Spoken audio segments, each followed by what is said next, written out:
Hello. എല്ലാവരുടെയും ജീവിതത്തിൽ എന്തെങ്കിലുമൊക്കെ പ്രശ്നങ്ങളും പ്രതിബന്ധങ്ങളും പ്രയാസങ്ങളും ഒക്കെ ഉണ്ടാവും. അങ്ങനെ ഇല്ലാത്ത ജീവിതം വളരെ കുറവാണ്. ഉണ്ടെന്ന് എനിക്ക് തോന്നുന്നില്ല, അല്ലെങ്കിൽ വളരെ കുറവായിരിക്കും. പക്ഷെ ചിലർ അങ്ങനെയൊക്കെയുള്ള പ്രശ്നങ്ങളും പ്രയാസങ്ങളും ഒക്കെ വന്നു കഴിയുമ്പോൾ അതിൽ നിന്ന് പെട്ടെന്ന് പുറത്തേക്ക് വരും. എന്നിട്ട് അവർ സ്മൂത്തായിട്ട് അവരുടെ കാര്യങ്ങളുമായിട്ട് മുന്നോട്ട് പോകും. ചില ആളുകൾ ഈ പ്രശ്നങ്ങളിൽ തന്നെ വീണ് കിടന്ന് അതിൽ നിന്ന് ഒരിക്കലും എഴുന്നേക്കാൻ പറ്റാത്ത രീതിയിൽ ജീവിതം മുന്നോട്ട് പോകും. അങ്ങനെ രണ്ട് തരത്തിലുള്ള ആളുകളുണ്ട്. എന്തുകൊണ്ടാണ് അങ്ങനെ സാധിക്കുന്നത്? ചിലർക്ക് അങ്ങനെ സാധിക്കും, ചിലർക്ക് സാധിക്കുന്നില്ല.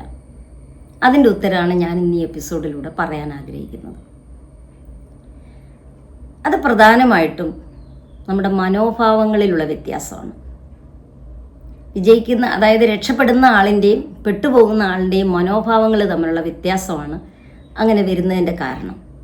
എന്താ മനോഭാവം എന്ന് പറയുമ്പം, ഒരു വ്യക്തി ഒരു കാര്യത്തെ കാണുന്ന രീതി അല്ലെങ്കിൽ അതിനെ സമീപിക്കുന്ന രീതി, അതിനെയാണ് നമ്മൾ മനോഭാവം അഥവാ ആറ്റിറ്റ്യൂഡ് എന്ന് പറയുന്നത്. നമ്മുടെ ജീവിതത്തിലും അതുപോലെ തന്നെ നമ്മൾ മറ്റുള്ളവരുമായിട്ട് ഇടപെടുമ്പോഴും ഏറ്റവും കൂടുതൽ സ്വാധീനം അതിൽ ചെലുത്തുന്നത് നമ്മുടെ മനോഭാവം തന്നെയാണ്, അല്ലെങ്കിൽ നമ്മുടെ ആറ്റിറ്റ്യൂഡാണ്. ഒരേ കാര്യം തന്നെ പലരും പല രീതിയിലാണ് കാണുന്നതും സമീപിക്കുന്നതും. അതുകൊണ്ടാണ് ഇങ്ങനെ ചിലർ രക്ഷപ്പെടുന്നതും ചിലർ പെട്ടുപോകുന്നതും. ഇനി മനോഭാവങ്ങളിൽ ചില മാറ്റങ്ങളൊക്കെ വരുത്തിയാൽ നമുക്കും ജീവിതത്തിൽ സമാധാനവും സന്തോഷമൊക്കെ അനുഭവിക്കാൻ പറ്റും എന്നുള്ളതാണ് സത്യം. അപ്പോൾ ചില മനോഭാവങ്ങൾ നമ്മളൊന്ന് മാറ്റിയെടുക്കണം. അപ്പം നമുക്ക് ഏറ്റവും വേണ്ടതായ കുറച്ച് മനോഭാവങ്ങളെക്കുറിച്ചാണ്, ഒരു 10 മനോഭാവങ്ങളെക്കുറിച്ചാണ് ഞാൻ ഇന്നിവിടെ പറയുന്നത്. നിങ്ങൾക്ക് സ്വീകരിക്കാവുന്നത് സ്വീകരിക്കുക. ഒന്നാമത്തെ മനോഭാവം എന്ന് പറയുമ്പോൾ, എല്ലാവരും എന്നെ സ്നേഹിക്കണമെന്നില്ല. നമ്മളെല്ലാവരും ഇഷ്ടപ്പെടുന്നതും സ്നേഹിക്കുന്നതും ഒക്കെ നമുക്ക് സന്തോഷമുള്ള കാര്യമാണ്. പക്ഷെ എല്ലാവരും എന്നെ സ്നേഹിച്ചോണം, എല്ലാവരും എന്നെ ഇഷ്ടപ്പെടണം എന്ന് നമ്മൾ വാശി പിടിക്കുന്നത് ശരിയാണോ? നമ്മളെല്ലാവരെയും സ്നേഹിക്കുന്നുണ്ടോ? നമ്മളൊന്ന് ചിന്തിച്ച് നോക്കുക. നമുക്ക് കുറച്ച് പേരെ ഇഷ്ടമാണ്, കുറച്ച് പേരെ ഇഷ്ടമല്ല, അങ്ങനെയുള്ളവരും ഇല്ലേ? അപ്പോൾ അങ്ങനെ നമ്മളങ്ങനെയാണെങ്കിൽ മറ്റുള്ളവർക്കും ആ രീതിയിൽ നമ്മളെ ഇഷ്ടപ്പെടുകയോ ഇഷ്ടപ്പെടാതിരിക്കുകയോ ഒക്കെ ചെയ്തുകൂടെ? അവർക്കും അതിനുള്ള റൈറ്റ് ഉണ്ട്. അപ്പോൾ നമ്മളത് ഈ ഒരു മനോഭാവം നമ്മുടെ മനസ്സിലേക്ക് കൊണ്ടുവരണം. എല്ലാവരും എന്നെ സ്നേഹിക്കണമെന്ന് ഇല്ല. അപ്പോൾ എന്നെ സ്നേഹിച്ചോണം എന്നൊരു നിർബന്ധവുമില്ല. സ്നേഹിച്ചില്ലെങ്കിലും ഞാൻ മുന്നോട്ട് പോകും. എല്ലാവർക്കും ഒന്നും എന്നെ ഇഷ്ടമല്ല. ആ മനോഭാവം മനസ്സിലുണ്ടെങ്കിൽ നമുക്ക് മുന്നോട്ട് പോകാൻ പറ്റും. ഇനി രണ്ടാമത്തത്, തെറ്റുപറ്റുന്നത് സ്വാഭാവികമാണ്. തെറ്റുപറ്റുന്നത് സ്വാഭാവികം മാത്രമാണ്. ആ മനോഭാവം ഉണ്ടെങ്കിലും നമുക്ക് നമ്മുടെ തെറ്റുകളിൽ നിന്നൊക്കെ പുറത്തു വരാൻ പറ്റും. അത് കറക്റ്റ് ചെയ്യാനും പറ്റും. നമ്മൾ ഓരോ കാര്യങ്ങൾ ചെയ്യുമ്പോൾ ജീവിതത്തിൽ ഒരുപാട് തെറ്റുകളൊക്കെ വരുത്തും. ആ തെറ്റങ്ങോട്ട് വന്നു കഴിയുമ്പോൾ നമ്മൾ വല്ലാതെ അസ്വസ്ഥരാകും. പിന്നെ ചിലപ്പോൾ ആ തെറ്റ് ചെയ്തല്ലോ എന്നുള്ള കുറ്റബോധത്തിലാണ് മുന്നോട്ട് പോകുന്നത്. ആ കുറ്റബോധം ഉള്ളിടത്തോളം കാലം നമുക്ക് അതിൽ നിന്ന് രക്ഷപ്പെടാൻ പറ്റില്ല. അപ്പോൾ അതിങ്ങനെ മനസ്സിനെ വല്ലാതെ വ്രണപ്പെടുത്തിക്കൊണ്ടിരിക്കും. ഒരിക്കലും പിന്നെ നമുക്ക് ആ ഒരു പഴയ സന്തോഷമോ സമാധാനമോ അനുഭവിക്കാൻ പറ്റില്ല. അപ്പോൾ തെറ്റ് മനുഷ്യ സഹജമാണ്. പറ്റിപ്പോയി, ഇനി അത് കറക്റ്റ് ചെയ്യാം. എങ്ങനെ കറക്റ്റ് ചെയ്യാൻ പറ്റും? കറക്റ്റ് ചെയ്യാൻ പറ്റുന്നതാണെങ്കിൽ അത് കറക്റ്റ് ചെയ്യാൻ ശ്രമിക്കുക, ഇല്ലെങ്കിൽ അതിനെ മറന്നേക്കുക. അതുപോലെ തന്നെ മറ്റുള്ളവരും തെറ്റുകൾ ചെയ്യുമ്പോൾ ഒരുപാട് അമർഷം വേണ്ട, അതിനെക്കുറിച്ച് ഒരുപാട് പൊക്കിപ്പിടിക്കണ്ട. കാരണം തെറ്റ് ചെയ്യുന്നത് മനുഷ്യ സഹജമാണെന്നുള്ള ഒരു മനോഭാവം നമ്മുടെ മനസ്സിലേക്ക് കൊണ്ടുവന്നാൽ മതി. മൂന്നാമത്തെ കാര്യം, ഞാൻ ഇഷ്ടപ്പെടാത്ത കാര്യങ്ങൾ ചെയ്യുന്നവർ മോശക്കാരോ കുറ്റക്കാരോ ആകണമെന്നില്ല. ആ മനോഭാവം വേണം. നമുക്കൊരു കാര്യം ഇഷ്ടമാണ്, എല്ലാവരും എൻ്റെ ഇഷ്ടപ്രകാരം ചെയ്യാൻ പറ്റുമോ? ഞാൻ ചെയ്യുന്നത് പോലെ എല്ലാവരും ചെയ്യണമെന്ന് വാശി പിടിക്കുന്നു. അല്ലെങ്കിൽ എനിക്കിഷ്ടമല്ലാത്ത, ഞാൻ ഇഷ്ടപ്പെടാത്ത കാര്യങ്ങൾ ചെയ്യുന്നവർ മോശക്കാരാണ്. ആ ഒരു ചിന്താഗതി വരുമ്പോഴാണ് ഈ കുടുംബത്തിൽ പ്രശ്നങ്ങളൊക്കെ ഉണ്ടാകുന്നത്. ഫാമിലി ലൈഫിൽ ഒക്കെ പ്രശ്നങ്ങളുണ്ടാകുന്നത് അതാണ്. എനിക്കിഷ്ടപ്പെടാത്ത കാര്യം മറ്റൊരാൾ ചെയ്യുന്നു, അതിന് ശരിയല്ല. അപ്പോൾ ആ ചിന്ത വേണം. അത് അവരുടെ ചിന്തകളും ഒക്കെയാണ്. അപ്പോൾ അങ്ങനെയുള്ളവരെയും കൂടെ അക്സെപ്റ്റ് ചെയ്യാനുള്ളൊരു മനസ്സാണ് നമുക്ക് വേണ്ടത്. അപ്പോൾ അവിടെ തന്നെ നമ്മളിൽ മാറ്റം വരും. അടുത്തത്, എല്ലാത്തിനെയും എൻ്റെ കൈപ്പിടിയിൽ ഒതുക്കാം എന്ന് ചിന്തിക്കരുത്. വസ്തുതകളെയും വ്യക്തികളെയും ഒക്കെ ആയിരിക്കുന്ന അവസ്ഥയിൽ അംഗീകരിക്കാൻ നമുക്ക് പറ്റണം. ഞാൻ പ്രതീക്ഷിക്കുന്ന വിധത്തിലല്ല കാര്യങ്ങൾ മുന്നോട്ട് പോകുന്നതെങ്കിൽ എനിക്ക് അസ്വസ്ഥതയാണ്. അത് വേണ്ട. അപ്പോൾ എല്ലാ സാഹചര്യങ്ങളും ഞാൻ ഇഷ്ടപ്പെടണമെന്നുമില്ല. അതൊരു നിർബന്ധമുള്ള കാര്യമല്ല. നീ ഇഷ്ടപ്പെടുന്നില്ലെങ്കിൽ കൂടി അതിനോട് കൂടെ ജീവിക്കാൻ സാധിക്കണം. അതാണ് അഡ്ജസ്റ്റ്മെൻ്റ് എന്ന് പറയുന്നത്. പലരും പറയും ഫാമിലി ലൈഫിൽ അഡ്ജസ്റ്റ്മെൻറ്റ് വേണ്ട, അക്സെപ്റ്റൻസ് ആണ് വേണ്ടത്. കുറച്ചൊക്കെ അഡ്ജസ്റ്റ് ചെയ്തേ പറ്റൂ എന്നുള്ളതാണ് എനിക്ക് മനസ്സിലായിട്ടുള്ള ഒരു കാര്യം. കുറച്ച് വിട്ടുവീഴ്ചകൾ, കുറച്ച് അഡ്ജസ്റ്റ്മെൻറ്റുകളൊക്കെ ചെയ്താലാണ്. കാരണം ഞാനെല്ലാം എൻ്റെ കൈപ്പിടിയിലിരിക്കണം, അത് ചിന്തിക്കുമ്പോഴാണ് കുടുംബത്തൊക്കെ പ്രശ്നം ഉണ്ടാകുന്നത്. മറ്റുള്ളവരെ അംഗീകരിച്ചുകൊണ്ട് മുന്നോട്ട് പോവുക. അടുത്തത്, ഞാൻ എന്ത് ചിന്തിക്കുന്നു, എന്ത് ചെയ്യുന്നു, അതിന് ഉത്തരവാദി ഞാൻ തന്നെയാണ്. ഏറ്റവും പ്രധാനപ്പെട്ട ഒരു പോയിൻ്റ് അത്. നമ്മൾ പലപ്പോഴും നമ്മൾക്കൊരു കാര്യം ചെയ്തത് തെറ്റിപ്പോയി, അല്ലെങ്കിൽ മോശമായിപ്പോയി, അല്ലെങ്കിൽ ശരിയായില്ല എന്നുണ്ടെങ്കിൽ നമ്മൾ ചുറ്റുമുള്ളവരെയും അതുപോലെ സാഹചര്യങ്ങളെയും ഒക്കെ കുറ്റപ്പെടുത്തും. എന്നാലും നമ്മൾ ഒരിക്കലും നമ്മൾ തെറ്റ് ചെയ്തു എന്നും നമ്മളൊന്നും അക്സെപ്റ്റ് ചെയ്യില്ല. അപ്പം നമ്മൾ ചിന്തിക്കുന്നതും നമ്മൾ ചെയ്യുന്നതിൻ്റെ എല്ലാം ഉത്തരവാദി നമ്മൾ തന്നെയാണ്. നിങ്ങളുടെ ഒരു ദിവസം മോശമായി പോകുന്നുണ്ടെങ്കിൽ അതിൻ്റെ ഉത്തരവാദി നിങ്ങൾ തന്നെയാണ്. നിങ്ങളുടെ ഒരു ദിവസം മനോഹരമായിട്ടുണ്ടെങ്കിൽ അതിൻ്റെ നേട്ടവും നിങ്ങൾക്ക് തന്നെയാണ്. അപ്പോൾ നമ്മുടെ ജീവിതത്തിൻ്റെ ഉത്തരവാദിത്വം, അതിൻ്റെ ചുമതല നമ്മൾ തന്നെ ഏറ്റെടുക്കുന്നു. ആ ഒരു മനോഭാവം നമ്മളിൽ ഉണ്ടെങ്കിൽ നമ്മൾ മറ്റുള്ളവരെ പഴി പറയാനോ പ്രശ്നങ്ങൾ ഉണ്ടാക്കാനോ പോവില്ല. നമുക്ക് നമ്മുടെ ആ പ്രശ്നങ്ങളിൽ നിന്ന് എളുപ്പത്തിൽ രക്ഷപ്പെടാനും സാധിക്കും. അടുത്തതാണ്, കാര്യങ്ങൾ തെറ്റായി നീങ്ങിയാലും അതിനെ ഞാൻ കൈകാര്യം ചെയ്യും. ആ ഒരു മനോഭാവം. നമ്മൾ ചെയ്യുന്ന എല്ലാം എൻ്റെ കറക്റ്റ് വഴിയെ പോകണമെന്നൊന്നുമില്ല. ചിലപ്പോൾ അത് വഴി തെറ്റിപ്പോകാം.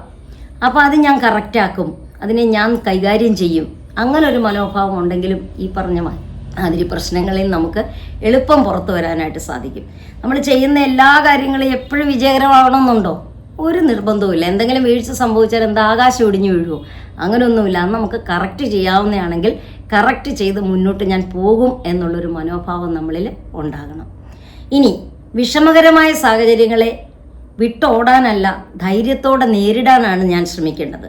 അതും എന്നിൽ വേണ്ട ഒരു മനോഭാവമാണ്, എല്ലാവരിലും വേണ്ട ഒരു മനോഭാവമാണ്. നമ്മൾ പലപ്പോഴും ഒഴിഞ്ഞു മാറല്ല. എന്തെങ്കിലും ഒരു വിഷമ സാഹചര്യം വരുമ്പോൾ അതിൽ നിന്ന് ഒഴിഞ്ഞു മാറാനായിട്ട് നോക്കും. അതിനേക്കാൾ നല്ല നമ്മൾ ഒഴിഞ്ഞു മാറാം. നമുക്കതുമായിട്ട് ടച്ചില്ല, അതിന് നമ്മളുമായിട്ട് കണക്റ്റഡ് അല്ലെങ്കിൽ പലപ്പോഴും നമ്മൾ ഒഴിഞ്ഞു മാറാറുണ്ട്.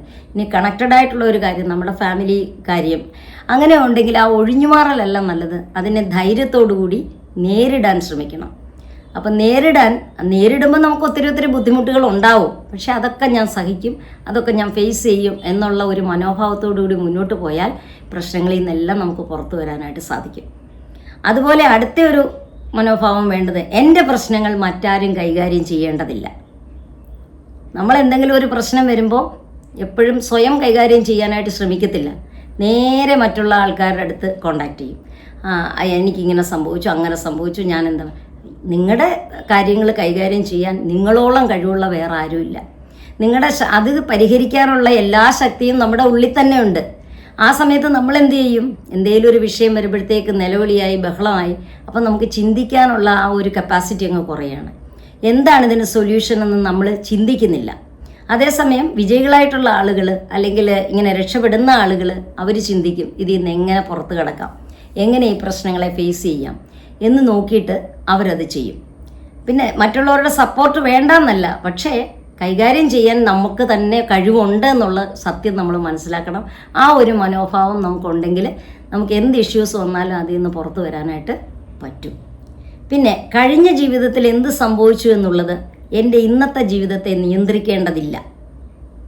നമ്മുടെ ജീവിതത്തിൽ നേരത്തെ പല കാര്യങ്ങളും സംഭവിച്ചിട്ടുണ്ടാവാം. അത് ഇന്നത്തെ ജീവിതത്തെ അതങ്ങ് കൺട്രോൾ ചെയ്യുകയാണെന്നുണ്ടെങ്കിൽ പിന്നെ ഇന്നത്തെ ജീവിതം ഉണ്ടോ? പലർക്കും സംഭവിക്കുന്നതാണ്. നമ്മളെപ്പോഴും ഒന്നുകിൽ ഭൂതകാലത്തിൽ പണ്ട് സംഭവിച്ച കാര്യങ്ങൾ ഓർത്ത് വിഷമിക്കും, ഇല്ലെങ്കിൽ ഇനി ഭാവിയിൽ വരാൻ പോകുന്ന കാര്യങ്ങളെ ഓർത്ത് ഇങ്ങനെ വിഷമിക്കും. അപ്പം ഇന്നുള്ള കാര്യങ്ങൾ നമ്മൾ വിട്ടുകളയും. അപ്പോൾ അതാണ് പറഞ്ഞത്, കഴിഞ്ഞ ജീവിതത്തിൽ എന്ത് സംഭവിച്ചു, കഴിഞ്ഞ കാലത്ത് എന്ത് സംഭവിച്ചു, അത് ഇന്ന് എൻ്റെ ജീവിതത്തെ കൺട്രോൾ ചെയ്യരുത്, അത് നിയന്ത്രിക്കേണ്ടതില്ല എന്നുള്ളൊരു മനോഭാവം നമ്മൾ എടുക്കണം. ഓരോ ദിവസവും ഒരു പുതിയ ദിവസമാണ്. അത് നന്നാക്കാനും അതിൽ മാറ്റങ്ങൾ വരുത്താനും നമുക്ക് തീർച്ചയായിട്ടും കഴിയും. അപ്പോൾ അതിനുവേണ്ടിയാണ് നമ്മൾ ശ്രമിക്കേണ്ടത്. അല്ലാതെ പണ്ട് അങ്ങനെ ആയിരുന്നു എന്ന് പറഞ്ഞ് വഴിചാരി പ്രശ്നങ്ങളിൽ തന്നെ കിടക്കാനായിട്ട് ശ്രമിക്കരുത്. ഈ ഒരു മനോഭാവം നമ്മളിലേക്ക് വേണം. അടുത്തതെന്ന് പറഞ്ഞാൽ, ഞാൻ കർക്കശക്കാരനായിക്കൂടാ. ഒരു കാര്യം ഈ ഒരു വിധത്തിൽ മാത്രമേ ചെയ്യാനാവൂ, അത് ഞാൻ വിചാരിക്കുന്ന മാത്രമേ ചെയ്യാൻ പറ്റൂ, അത് ചിന്തിക്കുന്നത് തെറ്റാണ്. ഓരോ വ്യക്തിക്കും അവരുടേതായ ആശയങ്ങളും ചിന്തകളും ഒക്കെ ഉണ്ട്. അപ്പോൾ അവരതനുസരിച്ചാണ്. അപ്പോൾ ഒരുപാട് അങ്ങ് സ്ട്രിക്റ്റ് ആവണ്ട, ഞാൻ ഒരുപാട് കർക്കശക്കാരനായിക്കൂടാ എന്നുള്ളൊരു മനോഭാവം മനസ്സിലേക്ക് കൊണ്ടുവന്നാൽ ഒരുവിധം പ്രശ്നങ്ങളൊക്കെ സോൾവ് ആവും. അപ്പം നമുക്ക് വേണ്ട മനോഭാവങ്ങൾ എന്തൊക്കെയാണ്? ഒന്ന്, എല്ലാവരും എന്നെ സ്നേഹിക്കണമെന്നില്ല.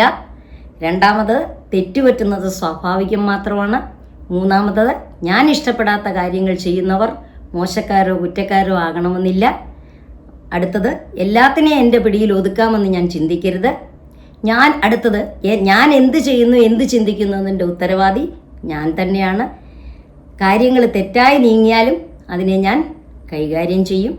വിഷമ സാഹചര്യങ്ങളെ വിട്ടോടാനല്ല, ധൈര്യത്തോടെ നേരിടാനാണ് ഞാൻ ശ്രമിക്കേണ്ടത്. എൻ്റെ പ്രശ്നങ്ങൾ മറ്റാരും കൈകാര്യം ചെയ്യേണ്ടതില്ല. കഴിഞ്ഞ ജീവിതത്തിൽ എന്ത് സംഭവിച്ചു എന്നുള്ളത് എൻ്റെ ഇന്നത്തെ ജീവിതത്തെ നിയന്ത്രിക്കേണ്ടതില്ല. ഞാൻ കർക്കശക്കാരനായിക്കൂടാ. ഇത്രയും മനോഭാവങ്ങൾ നമ്മളിൽ ഉണ്ടെങ്കിൽ എന്ത് പ്രശ്നം വന്നാലും പ്രതിബന്ധം വന്നാലും നമുക്ക് ആ ആറ്റിറ്റ്യൂഡ് കൊണ്ട് അതിൽ നിന്ന് കരകയറാനും സന്തോഷകരമായിട്ട് സമാധാനപരമായിട്ടൊരു ജീവിതം മുന്നോട്ട് പോകാനും സാധിക്കും. അപ്പോൾ നിങ്ങളിതൊന്ന് ചിന്തിച്ചു നോക്കുക. ഇത് എല്ലാവരും ഒന്നത് മനസ്സിരുത്തി കേൾക്കുക. മനോഭാവങ്ങളിൽ മാറ്റം വരുത്തുക.